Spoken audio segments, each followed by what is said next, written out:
Often, families spend too much time thinking about the questions they're going to ask the nanny and not enough time about all the other things that go into a nanny interview. Today, I'm going to go over tips on everything you need to think about when you're interviewing a nanny so that you can make the right choice for your family. If we haven't met before, I'm Michelle Kelsey, founder of the Nanny Solution by Nannies on Call, and we're in part 4 of How to Hire a Nanny series. Last week, we covered where to find a nanny, so you can check that out here if you didn't see that one. And next week is going to be all about background checks and the importance. But today, let's get started on the nanny interview.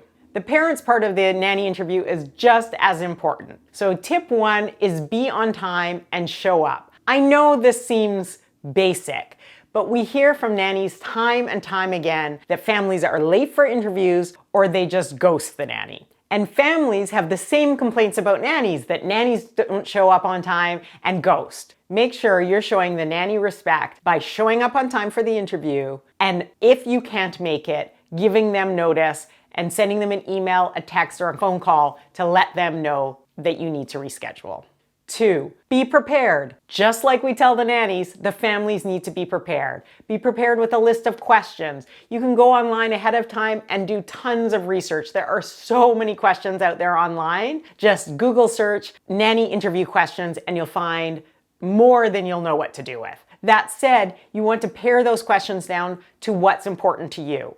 If you ask a nanny a question like, what are your favorite activities to do with children my children's age who are 1 and 3, and they say they like to spend time at home reading, that's not maybe what you want. You want your children to be outside all day. You want to choose questions that will get you the answers that are important to you, whether it's about your children, your household, what the nanny's experience and background is, whatever is important to you. You want to have a list of those questions written out and that you're not just free-forming it and just having a casual conversation with the nanny. You want to get the answers that are important to you.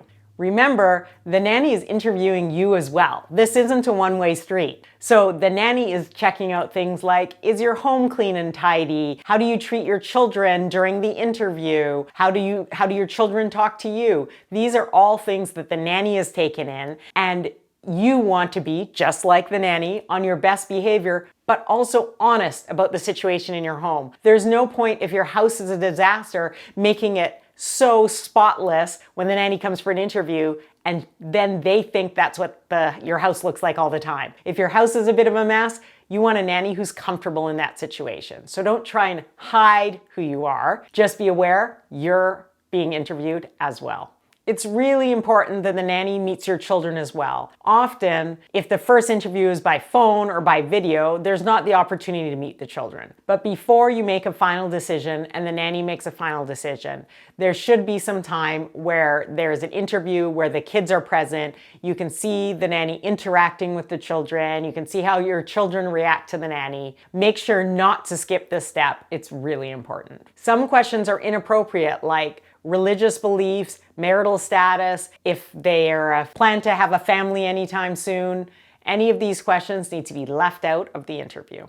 Try to be as clear and concise as possible when outlining the job expectation. You may not want to scare nannies away if it's too much, but you also want them to understand what your expectation is in this role. So when you say things like light housekeeping, what exactly does that mean? Does light housekeeping mean sweeping the kitchen floor every single day? Or does it just mean loading the dishwasher if there's a couple of dishes in the sink? Be really clear on what your expectations are and what you're looking for in a nanny. Now let's get into the meat of it, how to assess the nanny. There are a whole host of things you look for when pre-screening a nanny and choosing the right nanny for your family. The first thing you want to look at is how well does the nanny communicate? Are they casual or are they professional? Are they sending you text messages with lowercase i's and you, like the letter U instead of YOU? What is their style of communication, and does that work for your family? Do they get back to you quickly, or does it take a couple days to get back to you? These are things you want to start paying attention to the moment you start communicating with the nanny. This will help you determine if they're a good fit for your family. Because for me personally, if a nanny took 2 days to get back to me, that's not going to work for me. I need someone who gets back to me immediately, not within the next 5 minutes, but within the same day. That's my expectation. You need to determine what your expectations are. Next is, do they show up on time? If your interview's at 10 a.m., are they there at 10 a.m.? Are they there at 10:02? Are they there at 10:05? It matters. If a nanny's late to the first interview, my experience is they will consistently be late after that. So you want to keep that in mind and watch the time when you're meant to interview. On that note, right now during COVID, it's become the norm to do your first interview by video and then the second interview in person, so they get to meet the children and see your home and meet you in person. You have 2 opportunities to see if they're gonna show up on time. Of course, you want them to be dressed appropriately. I don't mean in a suit and tie. I don't even mean in a blouse like I have on. That might be too formal for a nanny position. Something comfortable, clean, with no rips and tears, no wrinkles like they just rolled out of bed. You're assessing the nanny at every stage, and this is one of the ways to assess how they're gonna show up to work every day. Are they friendly and confident? Many nannies are nervous during the interview process, and I understand that, and there is some leeway for these things. Assuming you're wanting someone who's upbeat with a friendly personality, that's what you're looking for at this interview stage. Sometimes nannies show up in the first few minutes nervous and quiet, but by the end of the interview, I really find that they've warmed up and they're much more comfortable as the interview process goes on. So give it a little bit of time if it doesn't happen right away. One of the biggest differences between how agencies interview and how parents interview is that we don't get sucked into the personal feelings.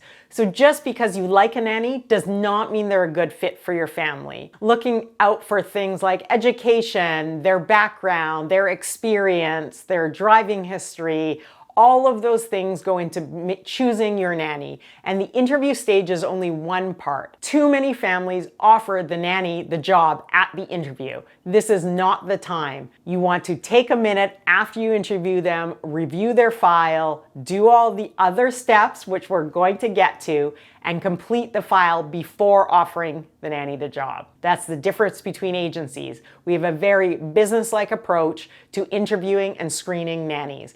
And often families miss a step, and that's where they get into trouble and hire nannies that don't work out. If you didn't watch last week's video, check it out here on where to find a nanny.